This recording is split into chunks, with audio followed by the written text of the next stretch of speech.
الحمدللہ کفا والسلام علی عباد اللہ الذین اصطفى اما بعد فقال النبی صلی اللہ تعالی علیہ وسلم الدنیا کلها متاع وخیر متاع الدنیا المرأة الصالحہ۔ صدق رسول النبی الکریم۔ محترم بزرگوں، اللہ تبارک و تعالی نے ہم اور آپ کو جس طرح ایک معزز، مکرم، محترم، اعلیٰ، عرفہ پیغمبر عطا فرمایا ہے، تو اس پر کوئی شک نہیں ہے کہ آپ کے حرم میں جتنی بھی ازواج مطہرات آئی ہیں ان کے بھی مقام اور مرتبہ کوئی کم نہیں ہے۔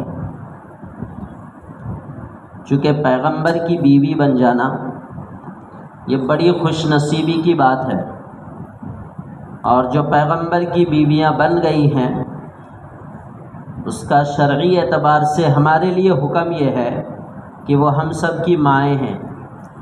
عربی میں اس کو کہا جاتا ہے امہات المؤمنین، مومنوں کی مائیں۔ 1400 سال سے آج تک، آج سے لے کر قیامت تک ہم سب کی وہ مائیں ہیں۔ تو نبی پاک علیہ السلام جیسے پاکیزہ، آپ کی ازواج مطہرات بھی پاکیزہ۔ ایک مرتبہ آپ کی ایک زوجہ مطہرہ پر کچھ لوگوں نے الزام لگا کر بدنام کرنے کی کوشش کی، تو اس کی صفائی آسمان سے آئی، زمین سے نہیں کہ جی 50 لوگ کھڑے ہو گئے ان کی صفائی دینے کے لیے، نہیں، آسمان سے اس کی صفائی آئی۔ نبی جی معاملہ کچھ نہیں ہے، معاملہ اصل میں بدنام کرنے والا ہے۔ تو آپ کی بیویاں سب پاکیزہ ہیں، اور جو ایک مرتبہ نبی کی حرم میں آ جائے، نبی کی نکاح میں رہے، پھر نبی کا وصال ہو جائے، تو آپ کے بعد آپ کی ازواج سے کوئی نکاح اس لیے نہیں کر سکتا کہ اب وہ ماں ہے اور ماں سے نکاح،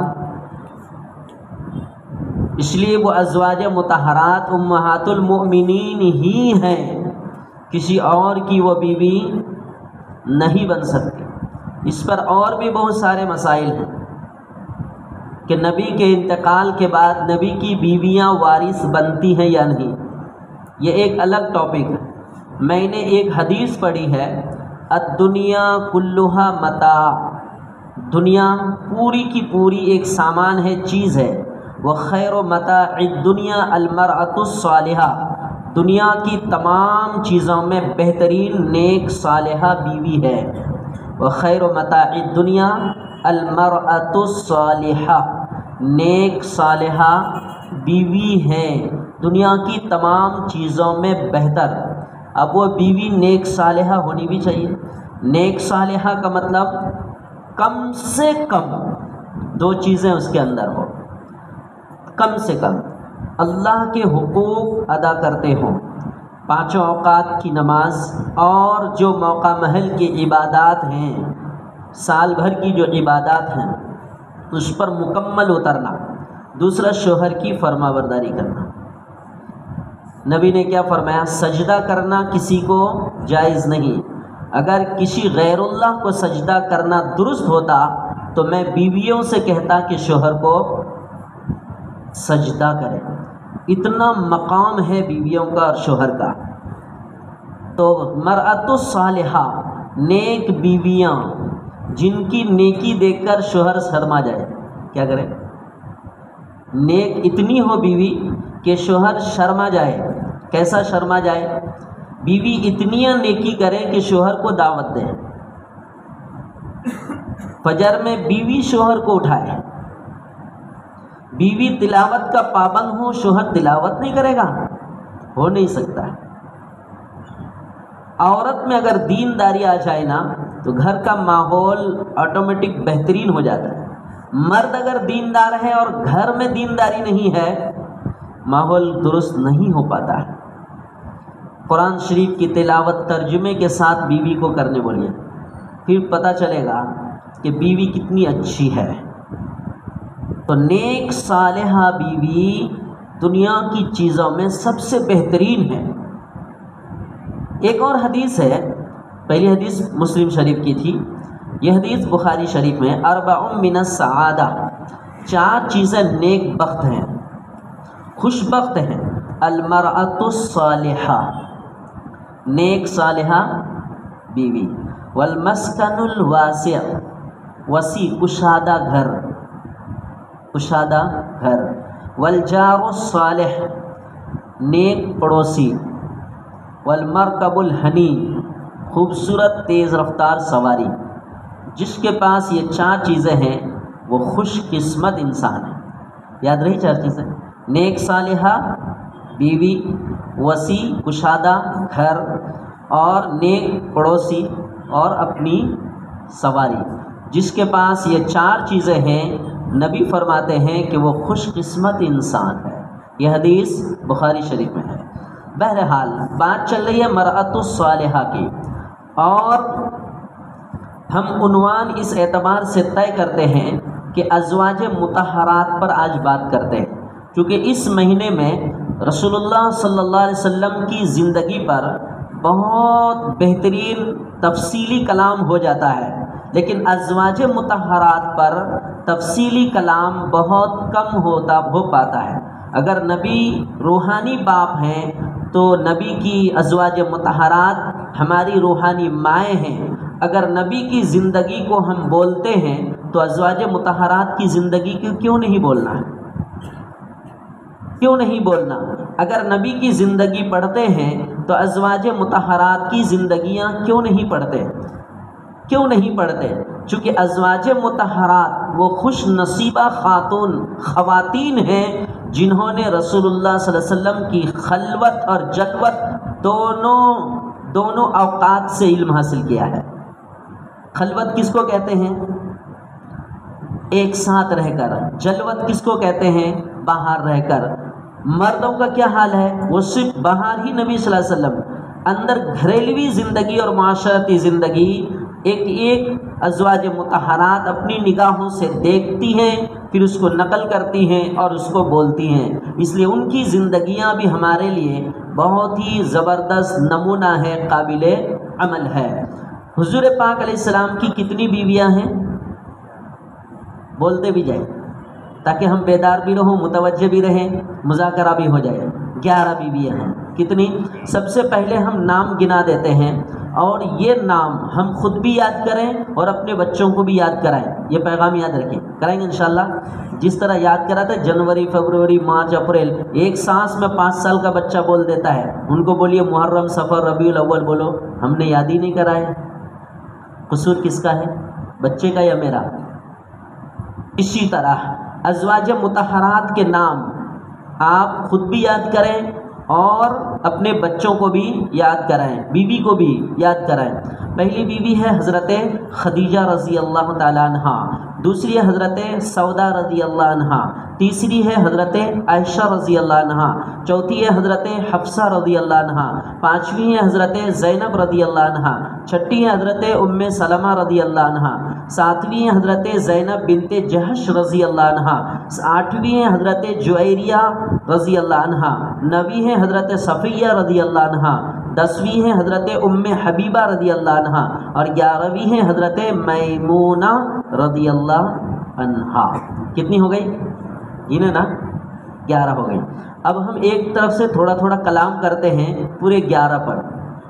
حضرت خدیجہ رضی اللہ عنہ ایک نیک سیرت، پاک طبیعت، پاک طبیعت، پاکیزہ خاندان اور پاکیزہ ذہن و دماغ کی خاتون تھی۔ ان کا نکاح پہلے ہوا تھا، مگر جب وہ یہ لکھا ہے کتابوں میں کہ 2 شوہروں کے پاس سے گزر کے آئی ہے، جب 2 شوہروں کے پاس سے گزر کے آئی تو اب نکاح کرنے کا ارادہ اور دلچسپی ٹوٹل ختم ہو گئی دل سے۔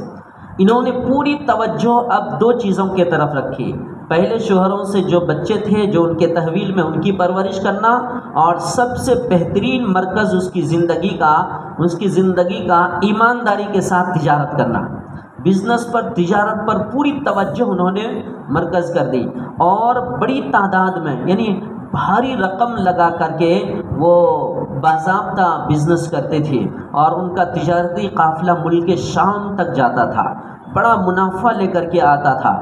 وہ مکہ کی ایک امیر ترین خاتون شمار ہونے لگی۔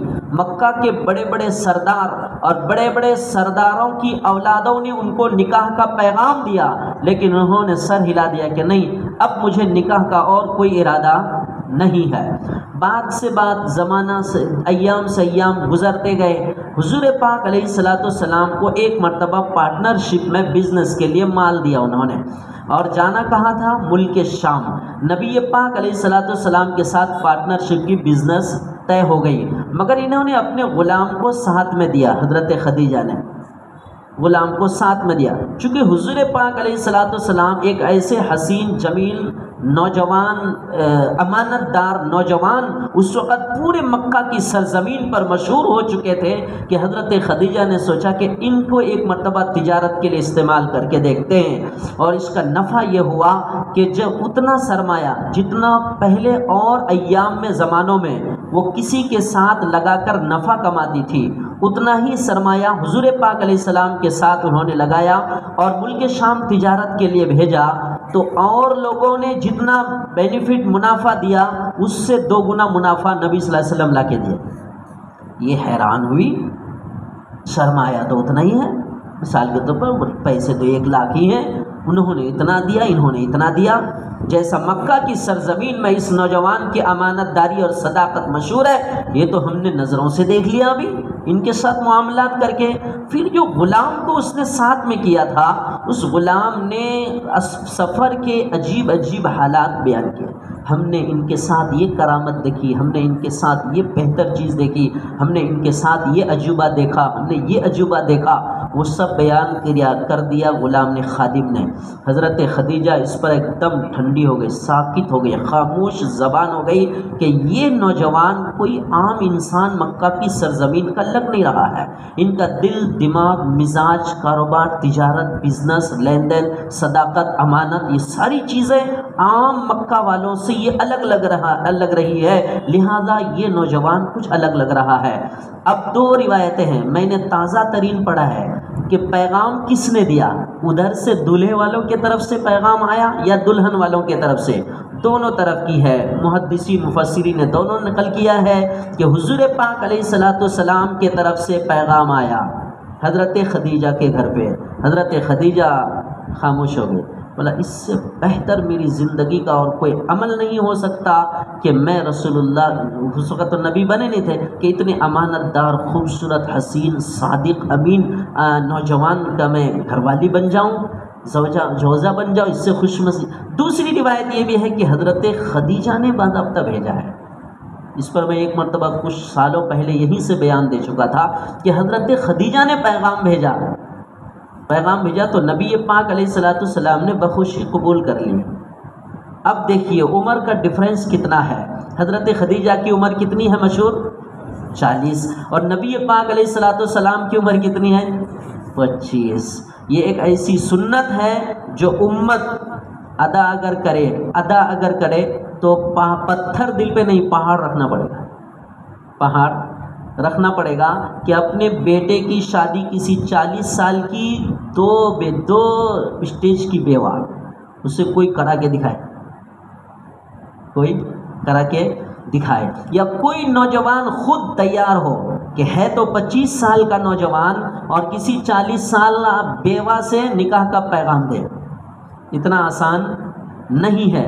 مگر جو ہی حضرت خدیجہ رضی اللہ عنہا نبی پاک علیہ الصلوۃ والسلام کے حرم میں آ گئی، اپنا پورا مال، دولت، بزنس، تجارت، ساری چیزوں کا سپروائزر نبی کو بنا دیا۔ کہنے لگے یا رسول اللہ، اب میں جس طرح پوری زندگی آپ کے حوالے کر دیا، میری پوری ساری دولت آپ کے حوالے ہے۔ اس سے نبی پاک علیہ السلام کو بڑی تقویت ملی۔ مگر دونوں کو، ایک طرف پیغمبرانہ صفات والا نوجوان، ان کو بھی کوئی لالچ نہیں، اور ایک طرف بیوہ 40 سالہ خاتون، ان کو بھی کوئی لالچ نہیں۔ یہ اللہ کی طرف سے نظام فٹ ہو رہا ہے، یہ اللہ کی طرف سے یہ نظام فٹ ہو رہا ہے۔ ایک مرتبہ حضرت خدیجہ نے خواب دیکھا نکاح سے پہلے۔ خواب کیا دیکھا کہ چاند اتر کر ان کے آنگن میں آ چکا ہے۔ حضرت خدیجہ جس گھر میں رہتی تھی اس آنگن میں آ چکا ہے۔ چاند اتر کے آ گیا تو ان کو تعجب ہوا۔ اپنے چچے زاد بھائی پچھلی آسمانی کتابوں کے بڑے سلجھے ہوئے سنجیدہ عالم تھے، باعمل عالم تھے، ان کے پاس لے کے گئے۔ ان کا نام تھا ورقہ ابن نوفل۔ ان کے پاس گئی اور جا کر کہنے لگی کہ بھائی میں نے یہ خواب دیکھا ہے کہ چاند اتر کر میرے آنگن میں آ گیا ہے۔ کہنے لگے اس کی صاف صاف تعبیر ہے کہ تو شاہ مکہ کی بیوی بنے گی۔ یہ نہیں کہا محمد صلی اللہ علیہ وسلم کی، شاہ مکہ کی تو بیوی بنے گی، ایسے آدمی کی بیوی بنے گی جو مکہ کا سردار ہوگا۔ حضرت خدیجہ فرماتی ہے کہ میں یہ خواب پہلے ہی دیکھی تھی، لیکن جب نبی پاک علیہ السلام کے ساتھ میرا نکاح ہو گیا ایک امانت اور صداقت والے نوجوان کے ساتھ، تو میں نے اپنے خواب کو پورا سمجھا۔ پھر آپ صلی اللہ علیہ وسلم جب نبی بن گئے 40 سال کی عمر میں، تب حضرت خدیجہ نے فرمایا سچی میں حضور پاک علیہ السلام ہی چاند ہے۔ یہ حضرت خدیجہ رضی اللہ تعالی عنہ ہے۔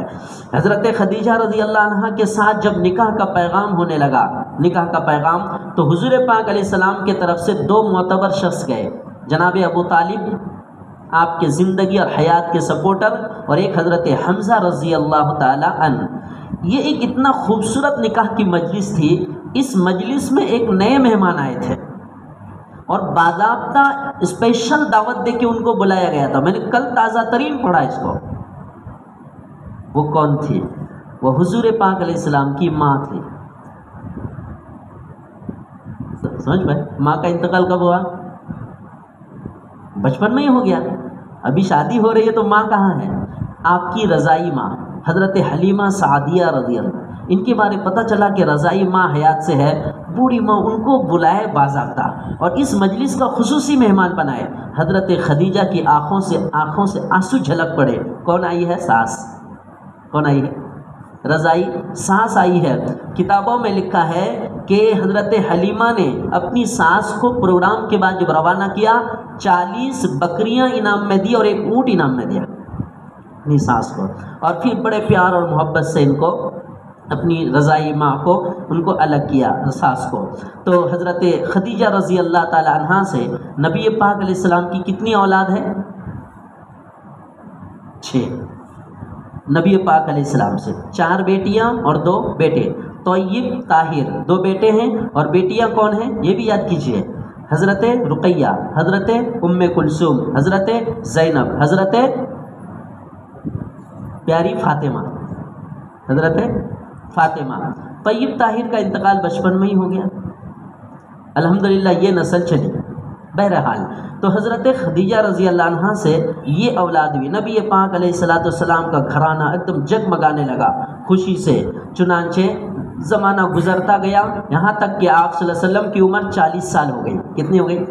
40 سال ہو گئی۔ تو آپ بار بار غار حرا میں جاتے تھے، بار بار غار حرا میں جاتے تھے، اور کئی دن وہاں ٹھہر جاتے تھے، توشہ باندھ کر لے جاتے تھے۔ کتابوں میں یہ بھی لکھا ہے کہ حضرت خدیجہ کو یہ معلوم تھا کہ میں نے جو توشہ دیا ہے ٹفن تیار کر کے وہ کتنے ٹائم کا ہے، 1 دن 2 دن 5 ٹائم 6 ٹائم کا۔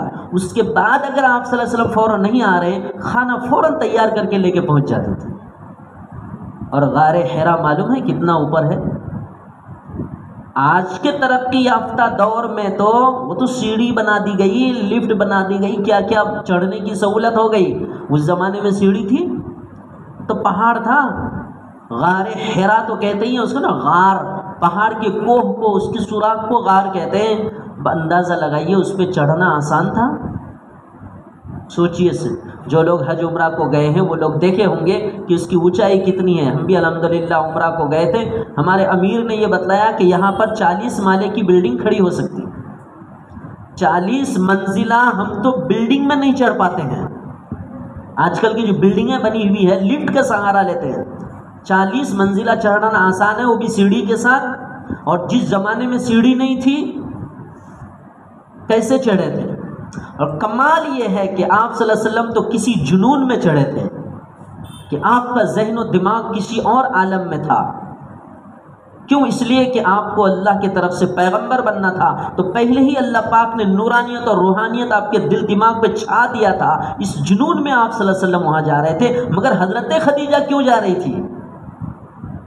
یہ پہچان چکی تھی یہ نوجوان کوئی عام نہیں ہے، اس کے اندر کوئی الگ چیز ہے، روحانیت نورانیت کچھ الگ چیز ہے. اس لیے وہ محبت کھینچ کر لے جاتی تھی، کھانا تیار کر کے لڑکتے ہوئے ٹائم پہ پہنچ جاتی تھی. اس کو کہتے ہیں بیوی. کیا کہتے ہیں؟ اتنی پارسا بیوی. ایک مرتبہ حضرت خدیجہ گھر پہ ہیں، آپ صلی اللہ علیہ وسلم جلدی سے آ گئے. کہنے لگے خدیجہ مجھے کمبل اڑا دو، مجھے خطرہ لگ رہا ہے، میں نے ایسا ایسا دیکھ کے آیا. وہ حضرت جبریل علیہ السلام جو پہلی وحی لے کر آئے، اقرأ بسم ربک الذی خلق خلق الانسان من علق اقرأ وربک الاکرم الذی علم بالقلم، یہاں تک نازل ہوئی. علم الانسان ما لم یعلم تک نازل ہوئی آیات. تو کانپنے لگے. تو حضرت خدیجہ نے آپ کو کمبل اڑا دیا، اور آپ نے جو تسلی کے الفاظ کہے یہ حضرت خدیجہ کا کمال ہے. تسلی کے الفاظ کیا کہے؟ اللہ آپ کو رسوا نہیں کرے گا. تسلی کے الفاظ کیا کہے؟ آپ تو صلہ رحمی کہتے ہیں کرتے ہیں، آپ کیسے ضائع ہو جائیں گے؟ آپ تو سچ بولتے ہیں، آپ کو اللہ کیسے ضائع کرے گا؟ آپ تو بڑے مہمان نواز ہیں، اللہ آپ کو کیسے ضائع کرے گا؟ آپ تو مصیبت زدہ کی مدد کرتے ہیں، اللہ آپ کو کیسے ضائع کرے گا؟ کمزوروں کا بوجھ ہلکا کرتے ہیں، اللہ آپ کو کیسے ضائع کرے گا؟ یہ سارے الفاظ حدیث میں نے اپنی طرف سے نہیں بتایا. اس کو کہتے ہیں بیوی. تسلی کے الفاظ دیکھیے، یہ حضرت خدیجہ کا کمال ہے. حضرت خدیجہ رضی اللہ عنہا سے نبی پاک علیہ الصلوۃ والسلام کی محبت کیسی تھی؟ آپ صلی اللہ علیہ وسلم کی بخاری شریف کی حدیث ہے، حضرت عائشہ رضی اللہ عنہا فرماتی ہیں کہ تمام ازواج مطہرات میں سب سے زیادہ رشک مجھے خدیجہ پر آتا ہے. اس لیے کہ آپ صلی اللہ علیہ وسلم اخیر عمر تک ہمیشہ حضرت خدیجہ کا تذکرہ کرتے رہے، حضرت خدیجہ کا تذکرہ کرتے رہے. ایک مرتبہ گھر میں گوشت بنا تھا، تو تھوڑا سا ایک پیالے میں ڈال کے ایسا لپیٹ کے فرمایا اس کو وہی ان کے گھر پہ دے کے آؤ. کہنے لگا یا رسول اللہ وہ ہے کون؟ کہنے لگا میرے خدیجہ کی سہیلی. کیا بولے؟ میرے خدیجہ کی سہیلی ہے، میرے خدیجہ کا تو انتقال ہو گیا ہے، میرے خدیجہ کی سہیلی ہے، ان کے یہاں تھوڑا گوشت پہنچا کے آؤ. یہ بھی ہے روایات کے اندر کہ قربانی کے موقع پر ایک حصہ حضرت خدیجہ کی سہیلیوں کے لیے نکالا جاتا تھا باضابطہ قربانی کے حصوں میں، اور پھر اس کی پیکٹ تیار کر کے باضابطہ نبی فرماتے فلاں فلاں فلاں فلاں کے گھر پہ الگ سے پہنچاؤ، جبکہ وہ کوئی رشتہ دار نہیں تھے کہ جن کے یہاں پہنچایا جا رہا ہے. صرف حضرت خدیجہ کی کیا تھی؟ وہ سہیلی تھی. اس کے حضرت عائشہ نے ایک مرتبہ باتوں بات میں کہہ دیا آپ کیا ہر وقت تو خالی خدیجہ خدیجہ کرتے رہتے ہیں؟ نبی صلی اللہ علیہ وسلم کو بولے تو کہنے لگے عائشہ ٹھنڈے دماغ سے سوچو، خدیجہ وہ میری بیوی ہے جس سے میری ساری اولاد ان سے ہوئی ہے. صرف ابراہیم حضرت ماریہ قبطیہ سے ہے، ان کا بھی انتقال ہو گیا تھا ماریہ قبطیہ سے، تو کہتے ہیں میری ساری اولاد خدیجہ سے ہے، تو میں خدیجہ سے کیوں نہ محبت کروں. شیب ابی طالب میں جب میں قید میں تھا، سوشل بائیکاٹ کیا مکہ والوں نے، وہ میرے کندھے سے کندھا ملا کر کھڑی رہی، درختوں کے چھال اور پتے کھانے پر مجبور ہوئی، جبکہ دولت کی ریل پیل والی عورت تھی. میں اس کو کیوں نہ یاد کروں. پھر جب مکہ کے لوگوں نے مجھے جھٹلانا شروع کیا، وہ میرے شانہ بشانہ کھڑی رہی اور مجھے ہمت دلاتی رہی. میں کیوں نہ خدیجہ کو یاد کروں. جب لوگ میرا انکار کر رہے تھے، خدیجہ بغیر کچھ بولے ایمان لائی تھی، بغیر کسی سوال اور تذبذب کے ایمان لائی تھی. میں اسے کیوں نہ یاد کروں. اور میرے خدیجہ کی یہ صفت تھی کہ نماز کے فرض ہونے سے پہلے بھی 2 رکعت صبح اور 2 رکعت شام وہ پڑھا کرتی تھی. یہ وہ میری خدیجہ تھی. ایک مرتبہ حضرت خدیجہ کے تعلق سے لکھا ہے، جبریل علیہ بخاری شریف مسلم شریف دونوں میں یہ روایت ہے. اب کتنی معتبر بات ہے اور بہت ہی پیاری بات ہے. فرماتی ہیں کہ حضرت جبریل علیہ السلام نے ایک مرتبہ آ کر نبی صلی اللہ علیہ وسلم کو خبر دی، اللہ کے نبی ابھی تھوڑی ہی دیر میں خدیجہ برتن میں کچھ لے کے آ رہی ہے، تھوڑی ہی دیر میں آنے والی ہے، برتن میں کچھ لے کے آ رہی ہے۔ ایک حدیث میں یہ ہے کہ اس میں کھانا اور پانی ہے دشت میں، وہ لے کے آ رہی ہے، میں چلا جا رہا ہوں، یہ خالی آپ کو خبر دینے آیا تھا، اللہ نے بھی ان کو سلام کہا ہے اور میرا بھی سلام کہہ دیجیے گا۔ کون کہہ رہے؟ جبریل علیہ السلام۔ اللہ نے بھی ان کو سلام کہا ہے اور میرا بھی سلام کہہ دیجیے گا، اور یہ کہہ کر چلے گئے۔ تھوڑی دیر میں حضرت خدیجہ آ گئے، دیکھا تشت میں کھانے کی جو بھی کھانا ہو، کھانا اور پانی موجود ہے۔ اندازہ لگائیے اس پلیٹ کو حضرت خدیجہ نے کس محبت سے سجایا ہوگا کہ اس کے اس عمل پر اللہ پاک نے جبریل علیہ السلام کو بھیجا کہ جا کر کہہ دو میرے نبی کو کہ خدیجہ کی محبت کی بنیاد پر میرا اور جبریل کا سلام ہے۔ معمولی بات ہے، خدیجہ کون ہے؟ میرا بھی سلام کہہ دیجیے گا، اور اللہ نے بھی سلام کہا ہے۔ یہ حدیث بخاری شریف اور مسلم شریف میں ہے۔ پھر نبی پاک علیہ السلام کی نکاح میں 24 سال کچھ مہینے رہی، 65 سال کی عمر میں ان کا انتقال ہوا۔ انتقال کے قریب کافی محبت تھی نا، انتقال کے قریب حضور پاک علیہ السلام ان کے چہرے کو دیکھ رہے ہیں، آپ ان کے سر کے پاس بیٹھے ہیں، تو حضرت خدیجہ کی پوری نگاہ نبی صلی اللہ علیہ وسلم کی نگاہ کی طرف ہے، آنکھ سے آنکھ ملا کر دیکھ رہی ہے، اور حضور پاک علیہ السلام رو رہے ہیں، آنسو بہا رہے ہیں۔ تو آپ نے چہرے پہ ہاتھ پھیر کر یہ فرمایا، خدیجہ اللہ کے قضاء کے سامنے میں کچھ نہیں کر سکتا، آپ جہاں جا رہی ہو یہاں سے بہتر ہے، آپ جہاں جا رہی ہو وہ کیا ہے؟ یہاں سے بہتر ہے۔ اتنی بات ہو پائی اور وہ اللہ کی پیاری ہو گئی۔ جنت المعلا میں اسی سال حضرت ابو طالب کا بھی، چچا کا بھی انتقال ہوا تھا، شدید غم ہوا نبی پاک علیہ السلام۔ یہی وجہ ہے عربی حدیث کی کتابوں میں اس سال کو عام الحزن کہا جاتا ہے، غم کا سال۔ انتہا درجے کا، اعلیٰ درجے کا سپورٹر چچا ابو طالب کا انتقال، اعلیٰ درجے کی سپورٹر رفیق حیات حضرت خدیجہ کا انتقال، نبوت کے 10ویں سال 10 رمضان میں آپ کا انتقال ہوا، جنت المعلا میں حضرت خدیجہ کی تدفین ہوئی۔ ایک زوجہ، اب ہے 11 زوجہ۔ اب ہم ایک اور زوجہ حضرت عائشہ پر بات کرتے ہیں، ورنہ وقت کافی لمبا ہو جائے گا۔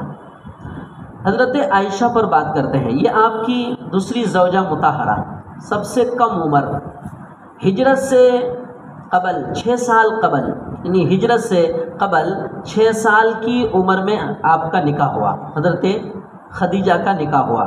ہجرت کے بعد 9 سال کی عمر میں آپ کی رخصتی ہوئی۔ ہجرت سے قبل نکاح ہو گیا تھا، رخصتی ہوئی ہے ہجرت کے بعد۔ یہ میں لکھا ہوا ہے میرے پاس، اس لیے ذرا میں وثوق سے کہہ رہا ہوں۔ نکاح ہوا ہے آپ کا ہجرت سے پہلے اور رخصتی ہوئی ہے ہجرت کے بعد۔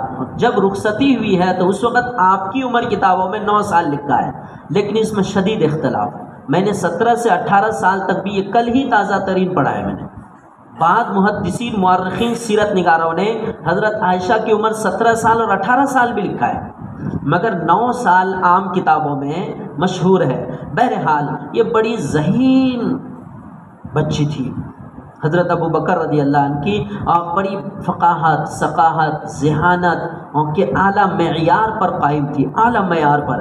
کوئی بات سن لیتی برابر اس کو یاد رکھتی تھی۔ آپ صلی اللہ علیہ وسلم کی حرم میں جتنے سال بھی وہ رہی ہے، آپ صلی اللہ علیہ وسلم کی پوری زندگی کو انہوں نے منظم انداز میں محفوظ کیا ہے اور اس کو نقل کیا ہے۔ اجلائے صحابہ کرام، بڑے بڑے صحابہ کرام مسئلے کا دریافت کرنے کے لیے حضرت عائشہ کے پاس آتے، کسی مسئلے میں اٹک جاتے صحابہ تو اماں کے پاس پوچھنے کے لیے آتے، اور اماں آسانی کے ساتھ بتا دیتی کہ اس مسئلے کا حل یہ ہے، اور تمام صحابہ کرام اس کو مانتے بھی تھے۔ اب حضرت عائشہ کی ابا کا نام کیا ہے؟ حضرت ابو بکر۔ امی کا نام کیا ہے؟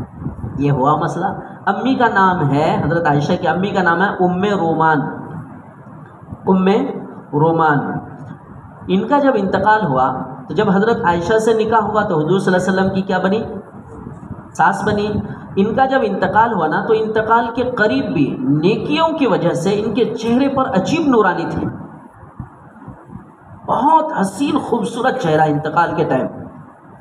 تو قبر میں جب اتار رہے تھے ان کے قریبی لوگ تو آپ صلی اللہ علیہ وسلم نے قبر کے کنارے پہ کھڑے ہو کر ایک بات کہی تھی، میں نے اس کو نقل کیا ہے، من سرہ ان ينظر الى امرأة من الحور العین فلینظر الى هذه فلینظر الى ام رومان۔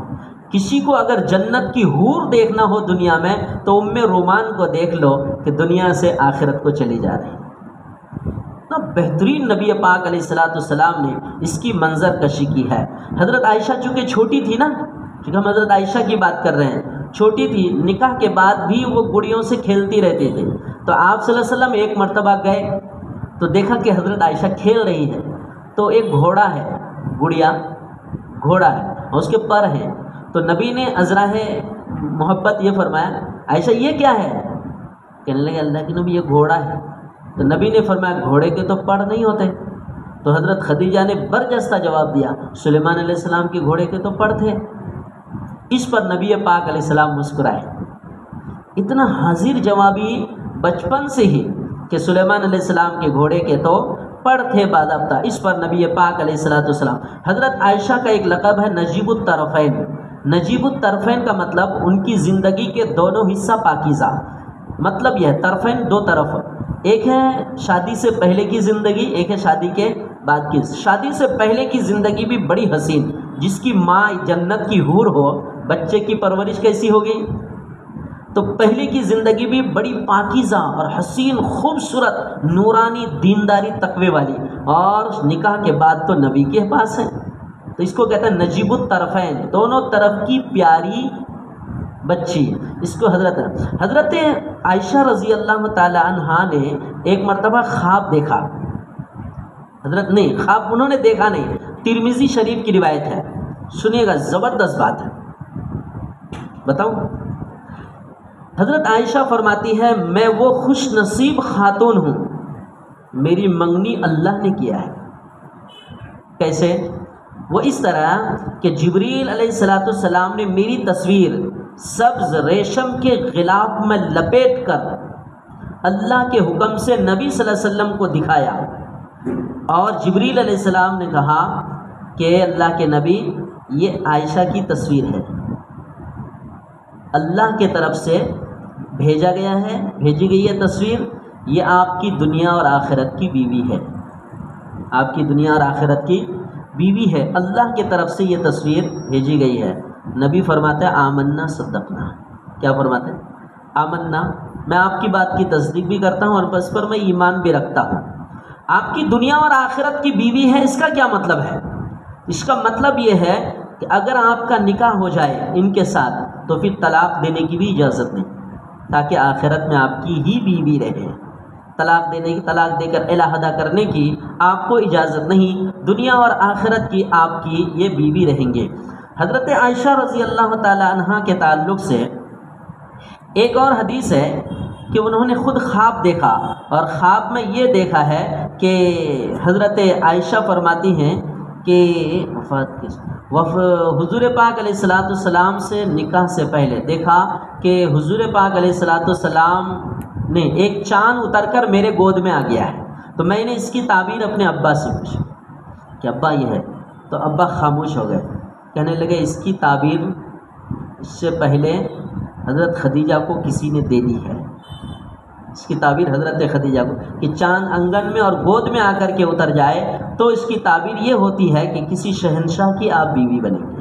اور ہوا کیسے؟ ایسی سیٹنگ ہوئی کہ حضور پاک علیہ السلام کے کیا بن گئی، یہ زوجہ بن گئی۔ یہ حضرت عائشہ رضی اللہ تعالی عنہا نے خواب دیکھا۔ حضرت عائشہ فرماتی ہیں کہ خواب تو میں نے دیکھ لیا اور نبی سے میرا نکاح بھی ہو گیا، لیکن چاند میرے گود میں اترا ہے۔ جب آپ صلی اللہ علیہ وسلم کا وصال ہوا، وفات ہوئی، تو اس وقت آپ صلی اللہ علیہ وسلم کا سر مبارک میرے ران پہ رکھا ہوا تھا۔ تب میں سمجھ گئی خواب کی مکمل تعبیر کہ چاند کے گود میں اترنے کا مطلب کیا ہے، پریکٹیکلی عملی انداز میں نے اس کو دیکھ لیا۔ وہ فرماتی ہیں میں وہ خوش نصیب خاتون ہوں کہ میں ادھر سوئی ہوں، ادھر نبی سوئے ہیں، میرے سوتے ہوئے جبریل علیہ السلام میرے بازو میں نبی پر وحی اتار رہے ہیں۔ نبی کے متعلق حدیث میں ہے نبی کی آنکھیں سوتی ہیں، نبی کا دل نہیں سوتا ہے۔ تنام، نبی خود فرماتے تنام عینایا ولا ینام قلبی، میری آنکھیں تو سوتی ہیں میرا دل نہیں سوتا ہے۔ یہ نبی پاک علیہ السلام نے فرمایا، کہتے ہیں میں وہ خوش نصیبہ خاتون ہوں میرے بستر پر وحی آئی ہے، میں وہ خوش نصیبہ خاتون ہوں کہ جب وحی کا ماحول بنتا ہے تو فرشتے پورے گھر کو گھیر لیتے ہیں، تو میرے گھر کا پہرے دار کون ہے؟ اللہ کے فرشتے ہیں۔ میں وہ خوش نصیبہ خاتون ہوں، میرے اوپر لوگوں نے تہمت لگانے کی کوشش کی تو اللہ پاک نے آسمان سے میری براءت نازل کی ہے، اور میں وہ خوش نصیبہ خاتون ہوں کہ مرض الوفات میں آپ صلی اللہ علیہ وسلم کے وصال کے قریب آپ صلی اللہ علیہ وسلم نے مسواک مانگا کہ مجھے مسواک کرنا ہے، تو مسواک جب لے کر آئے تو آپ صلی اللہ علیہ وسلم اس وقت اتنے بالکل بدن کے اعتبار سے ایک دم نڈھال ہو چکے تھے کہ مسواک چبانے کی بھی آپ کو طاقت نہیں تھی، تو بس بازو میں بیٹھی حضرت عائشہ نے اشارہ کر کے کہا یا رسول اللہ میں چبا کے دوں؟ ہاں چبا کے دو۔ حضرت عائشہ نے اس کو چبا کے دیا اور نبی کے منہ میں دیا۔ کہتے ہیں آخری وقت میں میرا لعاب نبی کے لعاب میں جا کر ملا ہے، میں وہ خوش نصیبہ خواتین ہوں۔ ایک اور واقعہ نقل کیا گیا ہے باضابطہ معتبر کتابوں میں کہ ایک مرتبہ نبی صلی اللہ علیہ وسلم گھر کے باہر گھوڑے پر تشریف فرماتے اور حضرت دحیہ کلبی رضی اللہ تعالیٰ نے ایک صحابی ہیں، ان کی شکل میں جبریل علیہ السلام آتے تھے، ان کی ہی شکل میں آتے تھے۔ کہیں پر بھی اچانک حضرت دحیہ کلبی، مثال کے طور پر یہ مجلس میں ان کو نہیں رہنا چاہیے تھا، لیکن اس مجلس میں پتہ چلا بیٹھے ہیں، تو وہ نہیں بیٹھے رہتے تھے، وہ جبریل علیہ السلام ہیں۔ تو گھوڑے پر نبی صلی اللہ علیہ وسلم تشریف فرمائے اور دحیہ کلبی رضی اللہ تعالیٰ عنہ بھی گھوڑے پر ہیں، تو آپ صلی اللہ علیہ وسلم اپنے ہاتھ سے دحیہ کلبی کے گھوڑے کے بال کو اس طرح سنوار رہے ہیں، اور حضرت عائشہ چپکے سے دیکھ رہے ہیں۔ تھوڑی دیر کے بعد جب آپ صلی اللہ علیہ وسلم فارغ ہو گئے اور آ گئے تو کہنے لگے یا رسول اللہ صلی اللہ علیہ وسلم کیا بات چیت چل رہی تھی باہر؟ آپ بھی گھوڑے پہ بیٹھے اور ان کے گھوڑے کے بال آپ سنوار رہے تھے حضرت دحیہ کلبی کے۔ کہنے لگے نہیں، وہ جبریل علیہ السلام تھے، کچھ بات چیت چل رہی تھی۔ کیا؟ وہ جبریل علیہ السلام تھا۔ عائشہ تم نے دیکھ لیا؟ تو اللہ کے نبی میں نے دیکھ لیا، کتنے پیار سے آپ لوگ بات کر رہے تھے، میں بھی سمجھ رہا تھا کیا بات چل رہی ہے، سمجھ رہی تھی کہ کیا بات چل رہی ہے۔ تو وہ حضرت جبریل علیہ السلام تھے جس سے بات چیت چل رہی تھی۔ ایک مرتبہ دیکھیے حضرت عائشہ کے خصائل، دیکھیے ان کی خصوصیات اور خصائل۔ ایک خستہ حال عورت نبی صلی اللہ علیہ وسلم کے حضرت عائشہ کے گھر پہ آئی تو دو بچے کو، چھوٹے معصوم بچے کو پکڑ کے لائی، ایک دم خستہ حال، غریب، پتہ نہیں کئی ٹائم سے بھوکی ہے۔ آ کے سوال کر لیا عائشہ گھر میں کچھ ہے تو دو۔ تو حضرت عائشہ کہتی ہے میں نے تلاش کیا تو 3 کھجور ملی، تو میں نے ایک کھجور ایک بچے کے ہاتھ میں دی، ایک کھجور ایک بچے کے ہاتھ میں، ایک کھجور ماں کو تھما دیا، یہ 3 کھا لو اور کچھ نہیں ہے۔ تو 2 بچوں نے جھٹ سے اپنے کھجور کھا لیے چونکہ بھوکے تھے، اور جھٹ سے دونوں کھانے کے بعد ماں کی کھجور کی طرف لپکے۔ ماں ہوتی ہے، کھجور کے 2 ٹکڑے کر کے آدھا اس کو دیا اور آدھا۔ حضرت عائشہ فرماتی ہے میری آنکھوں سے آنسو جھلک گئے، یہ منظر دیکھ کے رہا نہیں گیا، گھر میں کچھ ہے بھی نہیں کہ میں اور کچھ زیادہ دوں۔ وہ چلی گئی اپنے دونوں بچوں کو لے کر کے۔ اتنے میں آپ صلی اللہ علیہ وسلم آ گئے تو میں نے روتے ہوئے اس کا تذکرہ کیا، یا رسول اللہ میں نے ایک عجیب منظر دیکھا ہے، آج میں نے عجیب منظر دیکھا ہے، اتنی بھوکی خستہ حال، 2 کھجور 2 بچوں نے کھا لیے، ماں کے کھجور کی طرف بچے لپکے، ماں نے اپنی کھجور کے 2 ٹکڑے کر کے بچوں کو دے دیا۔ اس پر نبی صلی اللہ علیہ وسلم کا بھی دل بھر آیا، فرمایا عائشہ جلدی باہر جاؤ اس عورت کو تلاش کرو، جہاں بھی مل جائے کہنا محمد رسول اللہ نے تم کو جنت کی بشارت دی، محمد رسول اللہ نے تم کو جنت کی بشارت دی ہے۔ ایک اور واقعہ لکھا ہے، حضرت عائشہ میں اور نبی صلی اللہ علیہ وسلم میں جھگڑا ہو گیا، میاں بیوی میں انبن ہو ہی جاتا ہے، ہوتا کہ نہیں؟ ہو ہی جاتا ہے۔ تو کسی بات میں تھوڑی سی بات چیت ہو گئی تو حضرت عائشہ نکل کے چلی گئی ابا کے پاس، عام طور پر ہوتی ہے نا عادت، تھیلا اٹھائے بیگ چلا میکے، تو چلی گئی ابا کے پاس، ابا کو جا کے کہنے لگا ابا دیکھو ایسا جھگڑا ہو گیا ایسا، تو ابا ہاتھ پکڑ کے لے کے آئے، تو دیکھا آپ صلی اللہ علیہ وسلم کھڑے ہیں، تو حضرت ابوبکر صدیق کھڑے ہو گئے، کچھ بولے نہیں، بولا بیٹی بتاؤ کیا ہوا، بیٹی بتاؤ کیا ہوا۔ طریقہ کیا ہوتا ہے اگر اس طرح کا جھگڑا ہو اور لڑکی والے چلے جائے تو دھڑا دھڑ بولنا شروع کر دیتے ہیں، یہ سمجھ کے رکھا ہے تو، یہ سمجھ کے رکھا ہے تو، ایسا۔